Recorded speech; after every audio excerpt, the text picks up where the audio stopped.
Obama care বাতিলে আবারও ধাক্কা খেলেন মার্কিন প্রেসিডেন্ট ট্রাম্প।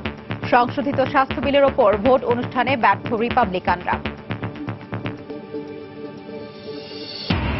ব্রেক্সিট নিয়ে ব্রিটেনের প্রস্তাবগুলো বিবেচনা করবে ইইউ, আশাবাদ ব্রিটিশ পররাষ্ট্রমন্ত্রীর। অর্থনৈতিক ক্ষতি সর্বনিম্ন রাখতে কাজ করবে ইউরোপীয় ইউনিয়ন। এক যুগে দেশে এসেছে 31,000-এর বেশি প্রবাসী শ্রমিকের লাশ। ক্ষতিপূরণ পায়নি অনেক পরিবার, আইনি জটিলতার কথা বলছে মন্ত্রণালয়। এবং এসডিজি লক্ষ্যমাত্রা অর্জনে তুলনামূলক এগিয়ে বাংলাদেশ, জাতিসংঘে পরিকল্পনা মন্ত্রী। উন্নত বিশ্বকে অর্থায়নের আহ্বান গুতেরেসের।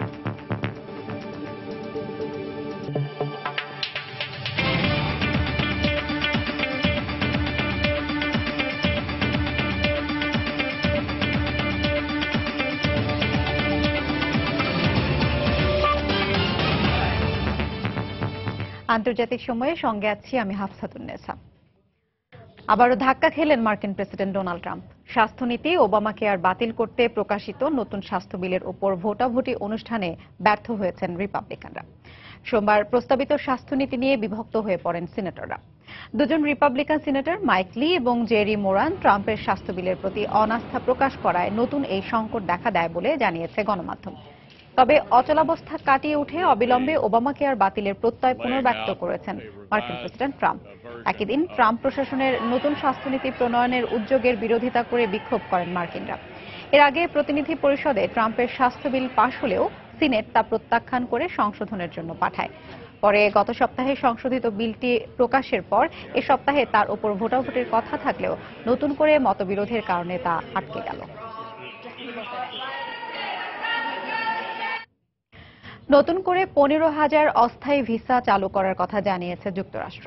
দেশটির বিভিন্ন ব্যবসা প্রতিষ্ঠানে প্রয়োজনের তুলনায় কর্মী কম থাকায় এই সিদ্ধান্ত নেওয়ার কথা জানায় হোমল্যান্ড সিকিউরিটি বিভাগ। হোমল্যান্ড সিকিউরিটির সেক্রেটারি জন কেলি দেশটির শ্রমমন্ত্রী আলেকজান্ডার কস্তার সঙ্গে বৈঠকের পর গণমাধ্যমকে এই অস্থায়ী ভিসা চালুর খবর নিশ্চিত করেন। দেশটির ব্যবসায় ধস ঠেকাতে অবিলম্বে নতুন কর্মী নিয়োগ প্রয়োজন বলে উল্লেখ করেন তিনি। এই ভিসার আওতায় কর্মীরা রিসোর্ট, সি ফুড সহ বিভিন্ন প্রতিষ্ঠানে কাজ করার সুযোগ পাবে। তবে এই সিদ্ধান্তের ফলে মার্কিনদের কর্মসংস্থানের সুযোগ হুমকির মুখে পড়বে জানিয়ে কয়েকটি ডানপন্থী সংস্থা এর তীব্র বিরোধিতা করে। তারা বলেন, নির্বাচনী প্রতিশ্রুতিতে ডোনাল্ড ট্রাম্প সবার আগে মার্কিনদের কর্মসংস্থানের সুযোগ সৃষ্টির কথা জানালেও এখন সরে দাঁড়িয়েছেন। ব্রাসেলসে দ্বিতীয় পর্বের ব্রেক্সিট আলোচনার প্রথম দিনে ইউরোপে বসবাসরত ব্রিটিশ নাগরিক এবং ব্রিটেনে বসবাসরত ইইউ নাগরিকদের ভাগ্য নির্ধারণ সম্পর্কিত বেশ কিছু প্রস্তাব দিয়েছে যুক্তরাজ্য। ইইউ প্রস্তাবগুলো বিবেচনা করবে বলে আশাবাদ ব্যক্ত করেছেন ব্রিটিশ পররাষ্ট্রমন্ত্রী বরিস জনসন। ব্রেক্সিট পরবর্তী সময়ে ইউরোপের সামগ্রিক অর্থনৈতিক ক্ষতি সর্বনিম্ন পর্যায়ে রাখাই ইইউ এর প্রধান লক্ষ্য হবে বলে জানিয়েছেন জোটের প্রধান আলোচক মিশেল বার্নিয়ে। এদিকে জার্মান চ্যান্সেলর অ্যাঙ্গেলা মার্কেল বলেছেন, কেবল ব্রেক্সিট ইস্যুতে পড়ে না থেকে ইইউ এর উচিত জোটের ভবিষ্যতের দিকে নজর দেয়া। গেল মাসে প্রথম পর্বের আলোচনা শেষে সোমবার বেলজিয়ামের রাজধানী ব্রাসেলসে শুরু হয় দ্বিতীয় পর্বের ব্রেক্সিট আলোচনা। আলোচনাকে সামনে রেখে একদিন আগেই দুপক্ষের প্রতিনিধিরা ব্রাসেলসে পৌঁছে নিজেদের মধ্যে অনানুষ্ঠানিক আলোচনা শুরু করেন। আলোচনার প্রথম দিনে ব্রিটেনের পক্ষ থেকে ইইউর কাছে ইউরোপে বসবাসরত ব্রিটিশ নাগরিক এবং ব্রিটেনে বসবাসরত প্রায় 32 লাখ ইইউ নাগরিকের ভাগ্য নির্ধারণে বেশ কিছু উল্লেখযোগ্য প্রস্তাব উপস্থাপন করা হয়েছে বলে জানিয়েছেন ব্রিটিশ পররাষ্ট্রমন্ত্রী বরিস জনসন। প্রস্তাবগুলো ইইউ গুরুত্বের সঙ্গে বিবেচনা করবে বলে আশাবাদ ব্যক্ত করেন তিনি। আমরা তাদের দেওয়া প্রস্তাবগুলো আমাদের নিজস্ব অবস্থান থেকে নিরীক্ষা করব। আমাদের প্রতিনিধি দলের প্রধান অগ্রাধিকার যে বিষয়গুলোতে, সেগুলো হলো ইইউ নাগরিকদের স্বার্থ রক্ষা, অর্থনৈতিক সমঝোতা এবং অন্যান্য পৃথকীকরণ ইস্যু। এগুলোকে মাথায় রেখেই আমরা আলোচনা এগিয়ে নিতে চাই। অন্যদিকে ইইউ এর প্রধান মধ্যস্থতাকারী মিশেল বার্নিয়ে বলেছেন, জোট তার নিজস্ব অবস্থান থেকে ব্রিটেনের দেয়া প্রস্তাবগুলো নিরীক্ষার পর বিবেচনা করবে কি করবে না সে সিদ্ধান্ত নেবে। একই একই সঙ্গে ব্রেক্সিট পরবর্তী সময় ইউরোপের সামগ্রিক অর্থনৈতিক ক্ষতি সর্বনিম্ন পর্যায়ে রাখাই এই মুহূর্তে জোটের সবচেয়ে বড় চ্যালেঞ্জ বলেও উল্লেখ করেন তিনি। নাগরিকত্বের বিষয়ে ব্রিটিশ সরকারের পক্ষ থেকে উপস্থাপন করা প্রস্তাবগুলোতে ব্রিটিশ এবং ইইউ উভয় পক্ষের নাগরিকদের ভবিষ্যৎ এবং নিরাপত্তার বিষয়টিকে প্রাধান্য দেওয়ার চেষ্টা করেছি। আমরা আশা করছি প্রস্তাবগুলো তারা বিবেচনা করে দেখবেন, কেননা এটি সত্যিই একটি অসাধারণ প্রস্তাব। এদিকে জার্মান চ্যান্সেলর অ্যাঙ্গেলা মার্কেল বলেছেন, জোটের স্বার্থেই ইইউর উচিত ব্রেক্সিটের পরেও ব্রিটেনের সঙ্গে সুসম্পর্ক বজায় রাখা।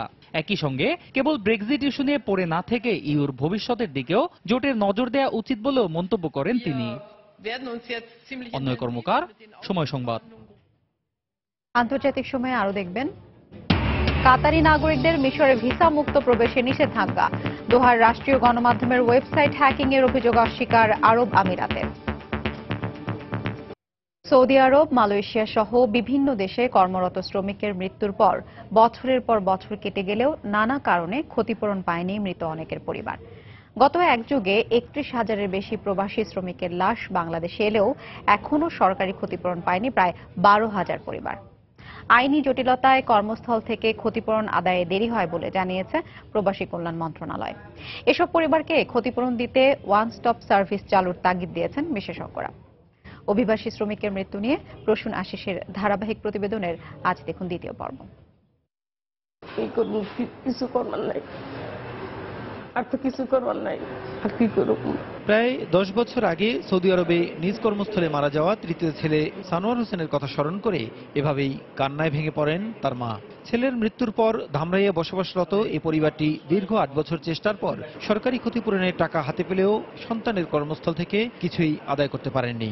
একইভাবে বিভিন্ন দেশের কর্মস্থল থেকে ক্ষতিপূরণ পেতে অপেক্ষা করছে প্রায় 6,000 পরিবার। বিভিন্ন লোকের মারফতে আমাদেরকে আশ্বস্ত করছে যে আপনারা টাকা পয়সা পাবেন। যে কোম্পানিতে চাকরি করছে কোনো টাকা পয়সা তাকে দেওয়া হয়নি। কিছু নেই, ওই 20,000 টাকা খেলে আমার আত্মীয় স্বজন কেউ ওখানে নাই। সরকারি হিসেবে 2005 সালের পর 31,467 জন কর্মীর মরদেহ দেশে এলেও এখনো 12,240 জনের পরিবার পাননি সরকারি ক্ষতিপূরণ।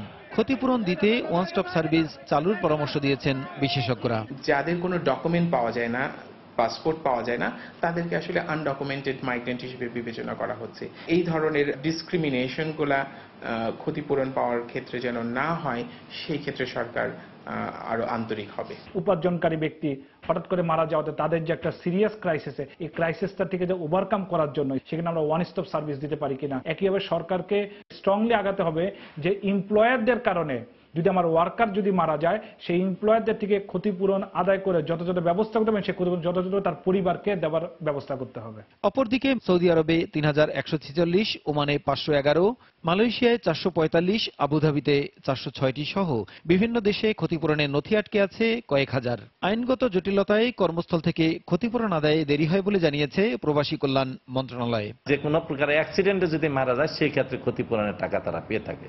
তো সেটার ক্ষেত্রে যেটা হয় বিদেশে, সেটা একটা কেস হয় কোর্টে, 3 মাস থেকে আরম্ভ করে 12 বছর পর্যন্ত লাগতে পারে। তবে দূতাবাসের মাধ্যমে আমরা যোগাযোগ করি, আমরা তাদেরকে পার্শ্ব করার জন্য বলি।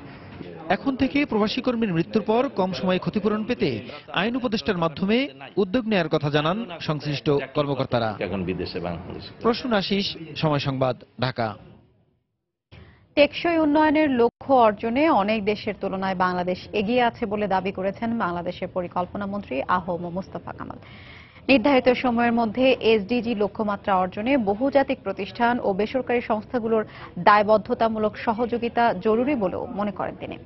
রোববার শুরু হওয়া জাতিসংঘের বিশেষ এক সম্মেলনে সংস্থার মহাসচিব আন্তোনিও গুতেরেস উন্নত দেশগুলোকে উন্নয়নশীল বিশ্বে অর্থায়নের উপর গুরুত্ব আরোপ করেন। নিউ ইয়র্ক থেকে টিএম মামুনের ক্যামেরায় শিয়াবুদ্দিন কিসলুর রিপোর্ট। 2015 সালে টেকসই উন্নয়নের জন্য দারিদ্র্য নিরসন, নারীর ক্ষমতায়ন, জেন্ডার সমতা ও সবার জন্য শিক্ষা সুনিশ্চিত করার মতো 17টি লক্ষ্যমাত্রা, 47টি সূচক ও 170টি সহযোগী লক্ষ্যমাত্রা নির্ধারণ করে দেয় জাতিসংঘ, যার মেয়াদ শুরু হয় গত বছর থেকে। এসব লক্ষ্যমাত্রা অর্জনের অগ্রগতি বিষয়ে সোমবার সংস্থাটির 3 দিনব্যাপী এক সম্মেলন শুরু হয়। প্রথম দিনে বিশ্ব পরিবর্তনে দারিদ্র্য দূরীকরণ ও সমৃদ্ধির প্রসার শীর্ষক আলোচনার উদ্বোধন করেন জাতিসংঘ মহাসচিব আন্তোনিও গুতেরেস। সন্ত্রাসবাদ, বিভিন্ন অপতৎপরতাকে টেকসই উন্নয়নের জন্য বড় বাধা বলে উল্লেখ করেন তিনি। টেকসই উন্নয়নের লক্ষ্যগুলো অর্জন করতে হলে সংশ্লিষ্ট দেশগুলোকে সংঘাত বন্ধ করে স্থিতিশীল পরিবেশ তৈরি করতে হবে। আমি সবসময় বলে আসছি, সবার জন্য স্বচ্ছ পানি নিশ্চিত করা ও জলবায়ু পরিবর্তন রোধ এসডিজির অন্যতম পূর্বশর্ত, আর এক্ষেত্রে উন্নত দেশগুলোকে গুরুত্বপূর্ণ ভূমিকা রাখতে হবে।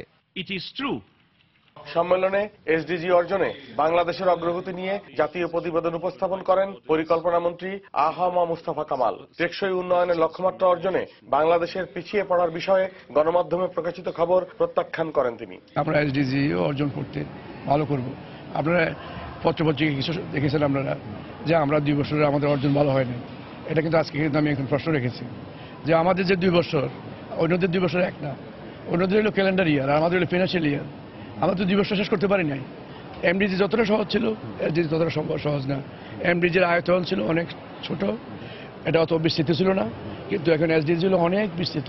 বিশ্বে অনেক দেশের চেয়ে আমরা অনেক ক্ষেত্রে অগ্রগামী আছি। বিশেষ করে আমরা প্রত্যেকটি মন্ত্রণালয়কে দায়িত্ব সুনির্দিষ্ট করে দিয়েছে কে কোন লক্ষ্যমাত্রাগুলো অর্জনের পদক্ষেপ গ্রহণ করবে।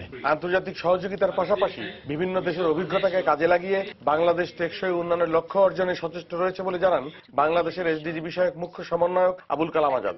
আমাদের ডেটা কোনটা আছে কোনটা নাই, ডেটা গ্যাপ অ্যানালাইসিস আমরা করেছি, রিসোর্স অ্যানালাইসিস আমরা করেছি।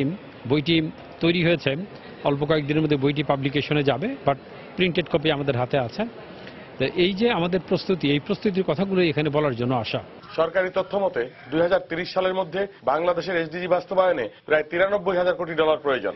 সম্মেলনে 44টি দেশ এসডিজির অগ্রগতি নিয়ে তাদের জাতীয় প্রতিবেদন উপস্থাপন করবে। শিহাবুদ্দিন কিসলু, সময় সংবাদ, নিউ ইয়র্ক, যুক্তরাষ্ট্র। কাতারের রাষ্ট্রীয় সংবাদ মাধ্যমের ওয়েবসাইট হ্যাকিংয়ে জড়িত থাকার অভিযোগ অস্বীকার করেছে সংযুক্ত আরব আমিরাত। দেশটির পররাষ্ট্রমন্ত্রী আনোয়ার গার্গাস অভিযোগটি নাকচ করে জানান, মার্কিন গণমাধ্যমে হ্যাকিং সংক্রান্ত যেসব অভিযোগ করা হয়েছে তা সম্পূর্ণ মিথ্যা ও বানোয়াট।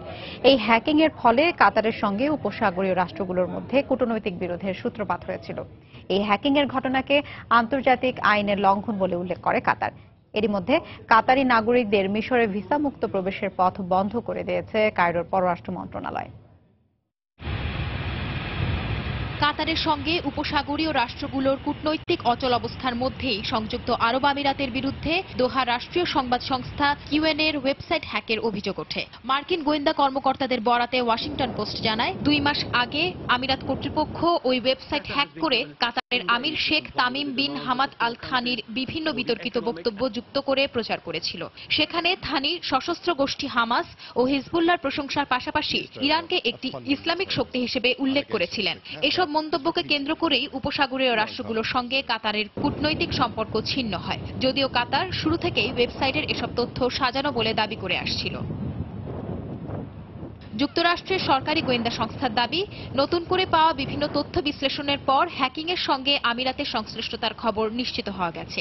আমিরাত সরকারের জ্যেষ্ঠ কর্মকর্তারা হ্যাকিং এর পরিকল্পনা ও বাস্তবায়ন নিয়ে আলোচনার পরদিনই এই ওয়েবসাইট হ্যাক হয়। তবে তারা নিজেরা এই কাজ করেছে নাকি চুক্তির বিনিময়ে কাউকে দিয়ে হ্যাক করিয়েছে এবং এর নেপথ্যে কারা ছিল তা এখনো নিশ্চিত হওয়া যায়নি। তবে ওই হ্যাকিং এর অভিযোগ মিথ্যা বলে উড়িয়ে দিয়েছেন আমিরাতের পররাষ্ট্র বিষয়ক প্রতিমন্ত্রী আনোয়ার গার্গস।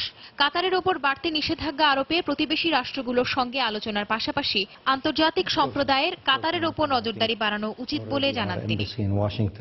আমিরাত ষড়যন্ত্র করে কাতারের ওয়েবসাইট হ্যাক করেছে বলে যে প্রতিবেদন প্রকাশ হয়েছে তা মিথ্যা এবং ভিত্তিহীন। কাতার বিভিন্ন উগ্রবাদী গোষ্ঠীকে অর্থায়ন ও সমর্থন দেওয়ার মাধ্যমে আঞ্চলিক সহিংসতাকে উস্কে দিচ্ছে। এই সত্য ধামাচাপা দিতেই তারা অন্যদের উপর দোষ চাপাতে চাইছে।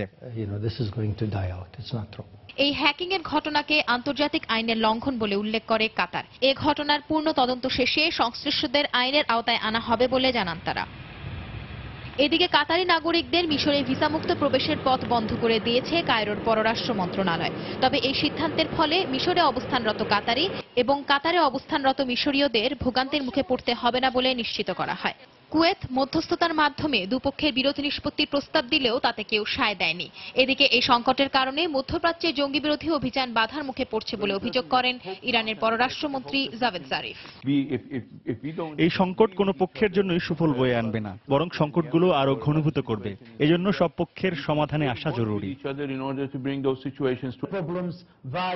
এই সংকট মধ্যপ্রাচ্যের অর্থনীতিতে ধস নামাতে পারে, তাই বিরোধ নিষ্পত্তি করতে সব পক্ষগুলোকে আলোচনার টেবিলে আনা জরুরি। সেনা অভিযান বা একের পর এক নিষেধাজ্ঞা চাপিয়ে দেয়া কোনো সমাধান বয়ে আনবে না।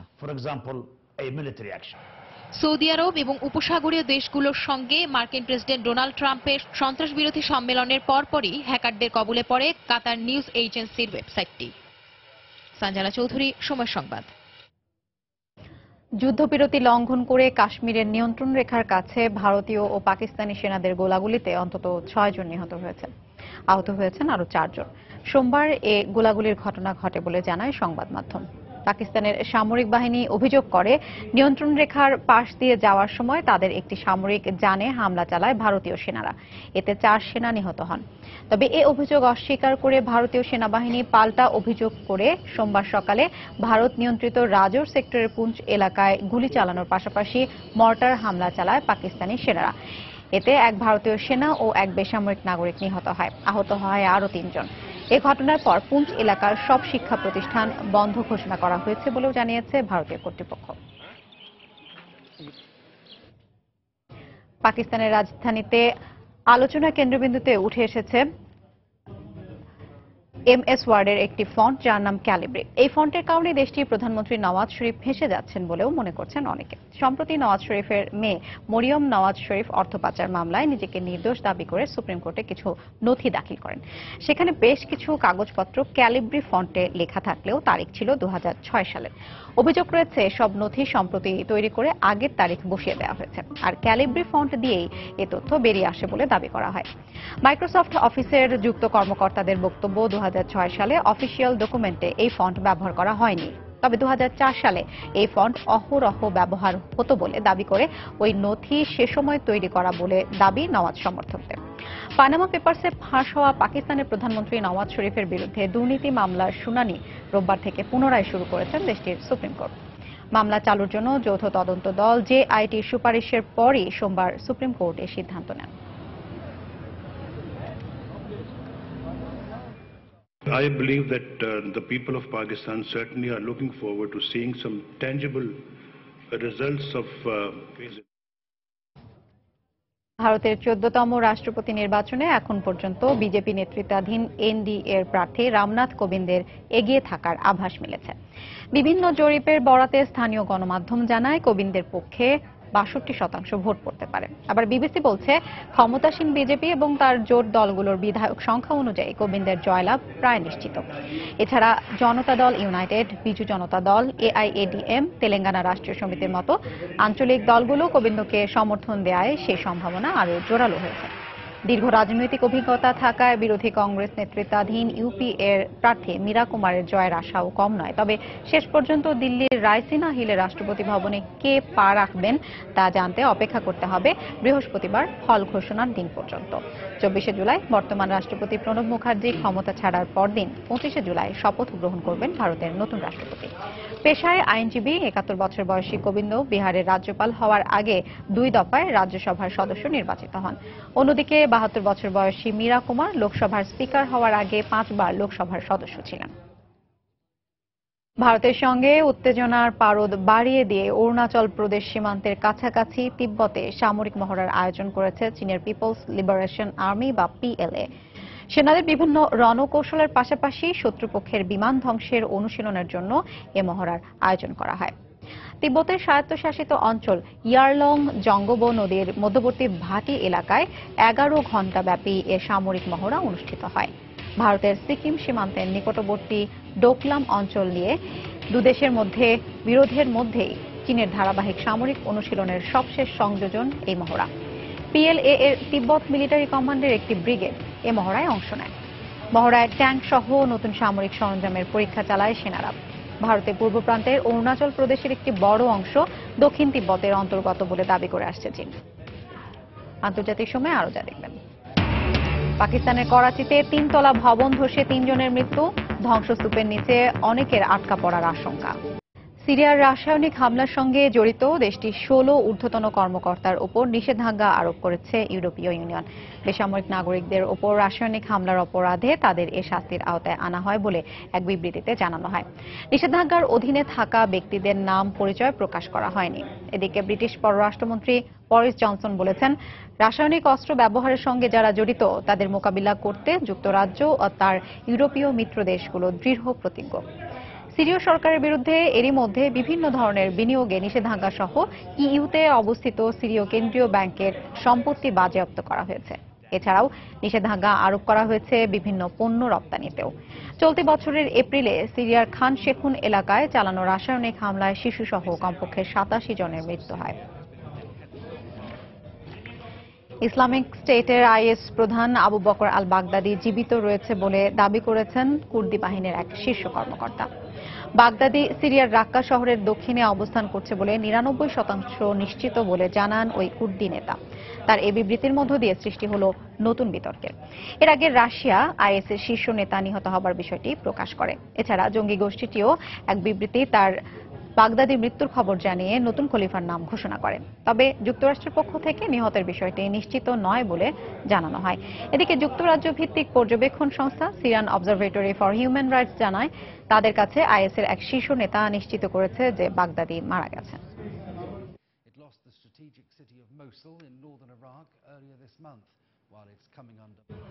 মিশরের সিনাই উপত্যকায় আলাদা জঙ্গি হামলায় নিরাপত্তা বাহিনীর অন্তত 5 সদস্য নিহত হয়েছেন, আহত হয়েছে আরও অন্তত 17 জন। নিরাপত্তা সূত্র জানায়, সোমবার আল আরিশ শহরে নিরাপত্তা বাহিনীর একটি গাড়ি বহর লক্ষ্য করে হামলা চালায় জঙ্গিরা। এ সময় নিরাপত্তা বাহিনীর বেশ কয়েকজন সদস্য হতাহত হয়। পরে রাস্তায় পেতে রাখা একটি বোমা নিষ্ক্রিয় করে পুলিশ। একই দিন উপত্যকার দক্ষিণে বিমানবন্দরের কাছে পুলিশের একটি গাড়ি বহর লক্ষ্য করে বোমা হামলা চালানো হয়। এতে 6 পুলিশ সদস্য আহত হন। এখন পর্যন্ত কেউ হামলার দায় স্বীকার না করলেও জঙ্গি গোষ্ঠী আইএস এ হামলা চালিয়ে থাকতে পারে বলে ধারণা করা হচ্ছে।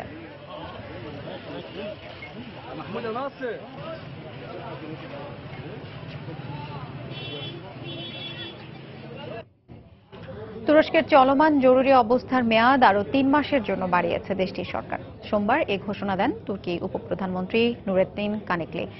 এ নিয়ে টানা চতুর্থবার দেশটির জরুরি অবস্থার মেয়াদ বাড়ানো হলো। সংবাদ মাধ্যম জানায়, সোমবার পার্লামেন্টে এ সংক্রান্ত প্রস্তাব উত্থাপন করা হলে সংখ্যাগরিষ্ঠ ভোটে তা পাস হয়। গত বছরের জুলাই মাসে সেনা অভ্যুত্থানের ব্যর্থ চেষ্টার পর তুরস্ক জুড়ে জরুরি অবস্থা জারি করে আঙ্কারা কর্তৃপক্ষ। মিয়ানমারের পশ্চিমাঞ্চলীয় রাখাইন প্রদেশে 80,000-এরও বেশি রোহিঙ্গা শিশু মারাত্মক অপুষ্টিতে ভুগছে বলে হুঁশিয়ারি দিয়েছে জাতিসংঘ। অনূর্ধ্ব 5 বছরের সব শিশুর অবিলম্বে চিকিৎসার প্রয়োজন বলেও জানায় বিশ্ব সংস্থা। জাতিসংঘের বিশ্ব খাদ্য কর্মসূচি বা WFP প্রকাশিত এক প্রতিবেদনে এই হুঁশিয়ারি দেওয়া হয়। এতে বলা হয়, শোচনীয় পরিস্থিতির সম্মুখীন 80,500 শিশুর অপুষ্টির হাত থেকে রক্ষা করতে আগামী 1 বছরের মধ্যে প্রয়োজনীয় চিকিৎসা দিতে হবে। দ্রুত ওজন কমে যাওয়ায় শিশু দেহের প্রতিরক্ষা ব্যবস্থার তৎপরতা মারাত্মক বাধার মুখে পড়ে, ফলে বেড়ে যায় মৃত্যু ঝুঁকি। দেশটির প্রায় 38,000 পরিবারের 2,25,800 মানুষ অনাহারের দিন কাটাচ্ছে। তাদের দ্রুত মানবিক সহায়তার প্রয়োজন বলেও প্রতিবেদনে উল্লেখ করা হয়।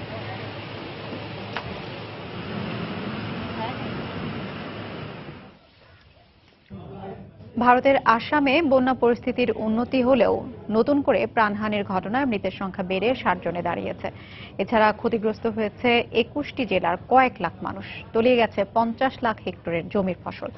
বৈরী আবহাওয়ায় গাছপালা ভেঙে পড়ে বিদ্যুৎ সংযোগ বিচ্ছিন্ন হয়ে যাওয়ায় চরম ভোগান্তির কবলে পড়েছেন স্থানীয় বাসিন্দারা। বন্যায় কাজিরাঙ্গা উদ্যানের 38% এখনও পানির নিচে রয়েছে। মৃত্যু হয়েছে বহু প্রাণীর। বন্যায় ক্ষতিগ্রস্তদের জন্য 15টি জেলায় 280টি ক্যাম্প ও ত্রাণ সরবরাহ কেন্দ্র চালু করা হয়েছে, যেখানে আশ্রয় নিয়েছে প্রায় 23,000 মানুষ। এদিকে গুজরাট, নয়াদিল্লি ও মুম্বাইতে বন্যা পরিস্থিতি অপরিবর্তিত রয়েছে।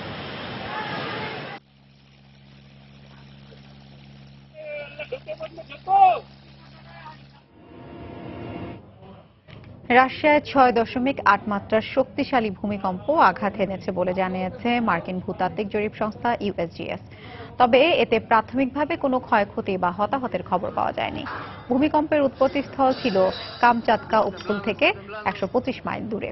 এর গভীরতা ছিল 11.7 কিলোমিটার। মার্কিন প্রশান্ত মহাসাগরীয় সুনামি সতর্কতা কেন্দ্র জানায়, ভূমিকম্পের উৎপত্তিস্থল উপকূলের 186 মাইলের মধ্যে হওয়ায় সুনামির আশঙ্কা রয়েছে। তবে কামাচাতকায় সুনামি আঘাতের আশঙ্কা কম।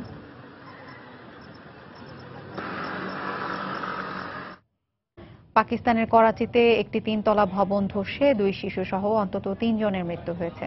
এছাড়াও আহত হয়েছেন বেশ কয়েকজন। সোমবার মধ্যরাতে শহরের লিয়াকতাবাদ এলাকার 9 নম্বর রোডের একটি ভবনে এই দুর্ঘটনা ঘটে। দুর্ঘটনার পরপরই ঘটনাস্থলে পৌঁছে উদ্ধার অভিযান শুরু করে উদ্ধারকর্মীরা। ভবনের ধ্বংসস্তূপের নিচে এখনও বহু মানুষ চাপা পড়ে আছে বলে আশঙ্কা করা হচ্ছে। তাদের উদ্ধারের চেষ্টা চালানো হচ্ছে বলেও জানানো হয়। স্থানীয় ডেপুটি কমিশনার জানান, ভবনটি মাত্রাতিরিক্ত ভারী যন্ত্রপাতি রাখায় এটি ধসে পড়ে থাকতে পারে বলে ধারণা করা হচ্ছে। ভবনটিতে অন্তত 9টি পরিবার বাস করতেন বলে জানা গেছে। আফগানিস্তানে আশঙ্কাজনক হারে বেড়েছে বেসামরিক নাগরিক নিহতের সংখ্যা। বিভিন্ন ধরনের হামলা ও সহিংসতায় এ বছরের শুরুর দিকে দেশটিতে 1662 জন নিহত হয়। এছাড়াও আহত হয় প্রায় 4000 মানুষ, যা গেল বছরের তুলনায় 2% বেশি বলে জানিয়েছে জাতিসংঘ। জাতিসংঘের এক প্রতিবেদনে উঠে আসে তথ্য। নিহতদের মধ্যে শতকরা 20 জনই প্রাণ হারিয়েছে রাজধানী কাবুলে। তালেবান জঙ্গি গোষ্ঠী, সরকার বিরোধী বাহিনী এবং আইএসের হামলার কারণে বেশিরভাগ মানুষ নিহত হয়। প্রতিবেদনে আরও বলা হয়, আফগানিস্তানের শিশু মৃত্যুর হার বেড়েছে 9% এবং নারী মৃত্যুর হার বেড়েছে 23%। ঘনবসতিপূর্ণ এলাকায় বোমা এবং বিমান হামলার কারণে নারী ও শিশু মৃত্যুর হার বেশি বলেও উল্লেখ করা হয় প্রতিবেদনে।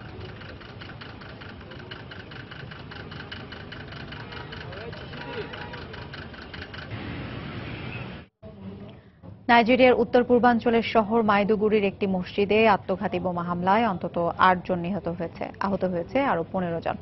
সোমবার মাইদুগুরির লন্ডন সিটি এলাকার মসজিদে সন্দেহভাজন এক নারী প্রবেশ করতে গেলে নিরাপত্তারক্ষীরা তাকে বাধা দেয়। এ সময় দৌড়ে মসজিদের ভেতর ঢুকে শরীরে বাধা বোমার বিস্ফোরণ ঘটায় ওই নারী। এতে হতাহতের ঘটনা ঘটে। ধসে পড়ে মসজিদটি। একই সময় সন্দেহভাজন এক হামলাকারী নারী পালিয়ে যেতে সক্ষম হয়। পুলিশ জানায়, ওই এলাকায় আরও 2 আত্মঘাতী হামলাকারী পুলিশের গুলিতে নিহত হয়েছে। এখন পর্যন্ত কেউ হামলার দায় স্বীকার না করলেও জঙ্গি গোষ্ঠী বোকো হারাম এই হামলা চালিয়ে থাকতে বলে ধারণা করা হচ্ছে। ক্যামেরুনে সামরিক বাহিনীর একটি নৌকা ডুবে 30 জনেরও বেশি নিখোঁজ রয়েছেন। নৌকাটিতে সেনাবাহিনীর সদস্যরা ছিলেন বলে জানিয়েছে দেশটির প্রেসিডেন্টের কার্যালয়। সোমবার ক্যামেরুনের ইদেনাও শহরের উপকূলে এই নৌকাডুবির ঘটনা ঘটে। নৌকাটিতে 37 জন সেনা সদস্য ছিলেন বলে জানা গেছে। এর মধ্যে 3 জনকে উদ্ধার করা সম্ভব হলেও বাকিরা এখনও নিখোঁজ রয়েছেন। নৌকাডুবির কারণ অনুসন্ধানে তদন্ত চলছে বলে জানিয়েছে কর্তৃপক্ষ।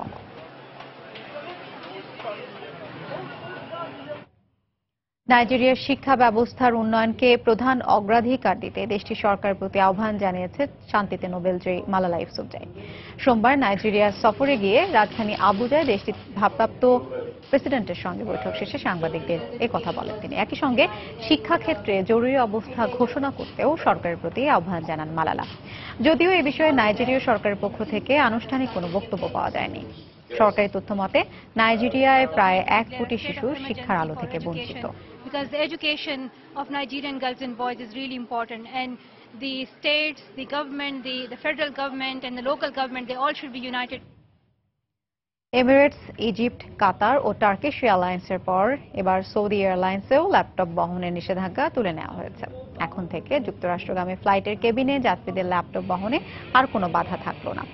সোমবার দেশটির পরিবহন নিরাপত্তা কর্তৃপক্ষ গণমাধ্যমকে এই খবর নিশ্চিত করে। গত মার্চে মধ্যপ্রাচ্যের কয়েকটি এয়ারলাইন্সের যাত্রীদের ওপর যুক্তরাষ্ট্রে যাওয়ার সময় স্মার্টফোন ছাড়া অন্য সব ধরনের যন্ত্র বহনে নিষেধাজ্ঞা জারি করে ট্রাম্প প্রশাসন। উগ্রবাদীরা ল্যাপটপে বিস্ফোরক বহন করতে পারে এমন আশঙ্কা থেকে এই নিষেধাজ্ঞা আরোপ করা হয়েছে বলে দাবি তাদের।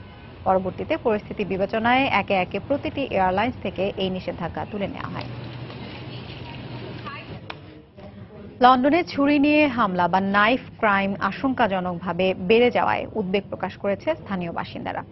সম্প্রতি সাউথ লন্ডনে দুর্বৃত্তের ছুরিকাঘাতে এক ব্যক্তি নিহতের পর ব্রিকলেনে একই ধরনের হামলায় আরও এক বাঙালি কিশোর নিহত হওয়ায় সন্তানদের নিয়ে চরম আতঙ্কে দিন কাটাচ্ছেন সেখানকার অভিভাবকরা। এছাড়াও পুলিশের তথ্য মতে গত বছর তুলনায় চলতি বছর লন্ডনে নাইফ ক্রাইম বেড়েছে প্রায় 24%। কমিউনিটি পুলিশের সংখ্যা এবং তরুণদের বিভিন্ন সুযোগ সুবিধা কমানোর কারণেই কিশোর ও তরুণদের মধ্যে অপরাধ প্রবণতা বাড়ছে বলে মনে করছেন অভিভাবক ও কমিউনিটির নেতারা। চীনের আকাশে দেখা মিলল ফায়ার রেইনবো বা আগুনের রংধনুর। সোমবার অদ্ভুত এই রংধনুর দৃশ্য উপভোগ করেন নগরবাসী। সাংহাই প্রদেশে সন্ধ্যার কিছুক্ষণ আগে আকাশে আকস্মিক এ রংধনুর দেখা মেলে, যার স্থায়িত্ব ছিল 10 মিনিট। বিশেষজ্ঞদের মতে সূর্যের আলো মেঘে প্রতিফলিত হয়ে এই অদ্ভুত বর্ণছটার সৃষ্টি হয়। এছাড়া মেঘের পানি কিংবা বরফের স্ফটিকের আলো বিক্ষিপ্ত হয়েও এমন দৃশ্য তৈরি হতে পারে। প্রত্যক্ষদর্শীদের মতে এটি প্রথমে কমলা রঙের চক্রের মতো দেখা যায়, এরপর তা বড় হতে থাকে, এক পর্যায়ে রংধনুর রং ধারণ করে।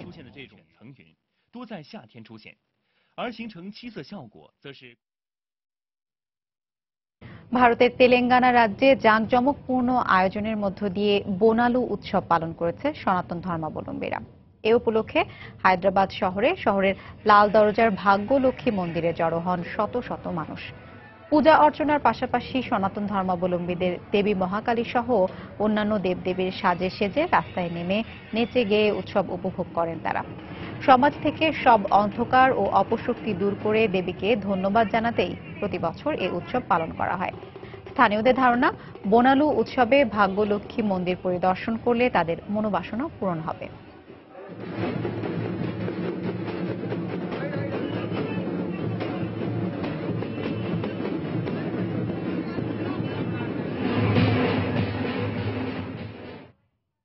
ফ্রান্সে জমকালো আয়োজনের মধ্য দিয়ে হয়ে গেল প্যারিস ফ্যাশন উইক 2017, যেখানে 70 বছর পূর্তি উপলক্ষে নতুন ড্রেস লাইন নিয়ে আসে বিশ্বখ্যাত ব্র্যান্ড ডিওর। আধুনিকাদের জন্য বিশেষভাবে তৈরি সব পোশাকের প্রদর্শনী হয়েছে ফ্যাশনের নগরী প্যারিসে। নতুন কালেকশন ও বর্ষপূর্তির আনুষ্ঠানিকতা দেখতে সেখানে হাজির হয়েছিলেন হলিউড পাড়ার নামি দামি সব তারকারা। প্যারিস ফ্যাশন উইক 2017, যেখানে বিশ্বের বিভিন্ন প্রান্ত থেকে আসা নামি দামি সব ব্র্যান্ড আর ফ্যাশন ডিজাইনারদের নকশা করা পোশাক নিয়ে সাজানো হয় ফ্যাশন উইকের আসর। এবারও আসরে দেখা মিলবে ভিন্নধর্মী পোশাক থেকে শুরু করে একেবারে কেতাদুরস্ত পোশাকেরও সম্ভার। তবে বিশেষ আকর্ষণ রয়েছে ডিওরকে ঘিরে। একের পর এক খ্যাতিমান ফ্যাশন ডিজাইনার, জনপ্রিয় চলচ্চিত্র তারকাদের উপস্থিতিতে আলোকিত ও উৎসবমুখর হয়ে ওঠে ফ্যাশন উইকের আসর। অনুষ্ঠানে ডিওরের নতুন ডিজাইনের দেখা মিলবে না তা কি হয়? বর্ষপূর্তি উপলক্ষে রয়েছে ডিওরের দারুণ চমক। ফ্যাশন ট্রেন্ড সবকিছুই নতুনভাবে উপস্থাপন করেছে এই ফ্যাশন হাউস। প্রদর্শনীতে দৃষ্টিনন্দন পোশাকের মধ্যে সাদা কালো রঙের লম্বা ও খাটো কাটের স্কার্ট এবং গাউনের প্রাধান্য লক্ষ্য করা যায়। কেবল পোশাকই নয়, এর সাথে মিল রেখে জুতো, হেয়ার স্টাইলেও ছিল ভিন্নতা। মঞ্চের পেছনেও চলছে প্রস্তুতি। মডেলরা ব্যস্ত নিজেদের সুন্দর ও পরিপাটি করে সাজাতে। প্যারিস ফ্যাশন উইক আয়োজিত ফ্যাশন শো এর মঞ্চে ওঠার আগে এভাবেই নিজেদের সজ্জিত করেন তারা। একদিকে চলছে ফ্যাশন প্যারেড, অন্যদিকে নানান সব খাবার ও সঙ্গীতের আয়োজন। খাওয়া দাওয়া আর জম্পেশ আড্ডার মধ্য দিয়েই দর্শকের নজর কাড়ছে বিশ্বের সবচেয়ে নামী ফ্যাশন হাউস ডিওরের পোশাক পরিহিত তারকারা। চোখ ধাঁধানো এই আয়োজন দেখে বেশ উল্লসিতই ছিল উপস্থিত দর্শকেরা। আফরিন জেরিন, সময় সংবাদ। আন্তর্জাতিক সময়ের শীর্ষ সংবাদ জানিয়ে দিচ্ছে আরেকবার। ওবামা কেয়ার বাতিলে আবারও ধাক্কা খেলেন মার্কিন প্রেসিডেন্ট ট্রাম্প। সংশোধিত স্বাস্থ্য বিলের ওপর ভোট অনুষ্ঠানে ব্যর্থ রিপাবলিকানরা।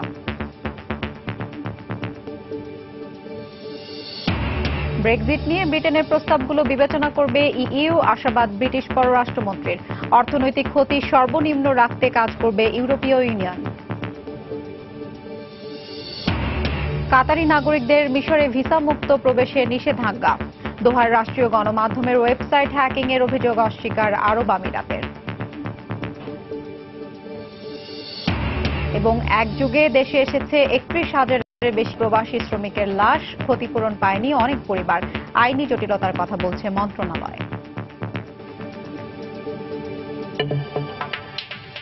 এই ছিল আন্তর্জাতিক সময়। যে কোনো খবর পেতে ভিজিট করুন সময়নিউজ.tv। সঙ্গে থাকুন সময়।